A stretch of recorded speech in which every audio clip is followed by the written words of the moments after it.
L'année scolaire 2020-2021 a été marquée par un bras de fer entre les enseignants et le ministère de l'Éducation pour protéger aussi bien les élèves que leurs encadrants de la Covid-19. Depuis les vacances de printemps, le ministère a enfin acté qu'il fallait un protocole beaucoup plus strict et nous avons la fermeture de classe dès qu'un cas positif de Covid est avéré dans la classe, et nous avons cette règle du non-brassage possible, c'est-à-dire que lorsqu'un enseignant est absent et n'est pas remplacé, les élèves ne peuvent être accueillis à l'école et de fait ils ne sont pas brassés dans les autres classes. Malheureusement, l'installation des capteurs de CO2 et la vaccination des personnels éducatifs n'ont pas été prises en compte. Donc les personnels territoriaux ont été particulièrement impactés par la situation sanitaire sur plusieurs plans. D'abord les ATSEM, les personnels techniques des collèges et des lycées ont bénéficié très tardivement des protocoles sanitaires. Les collectivités n'étaient pas prêtes, les agents non plus.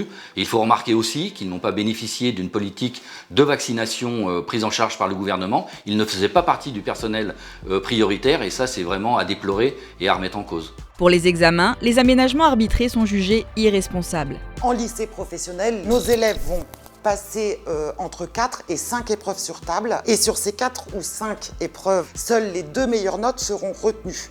Donc les professeurs de lycée pro vont aller corriger, mais en réalité, la moitié des copies va aller à la poubelle. Le bac pro cette année sera certifié sans la prise en compte de 2 épreuves générales. Certains stages n'ont pas pu être honorés, surtout dans le domaine de la restauration et du commerce. Ça a été une année éprouvante.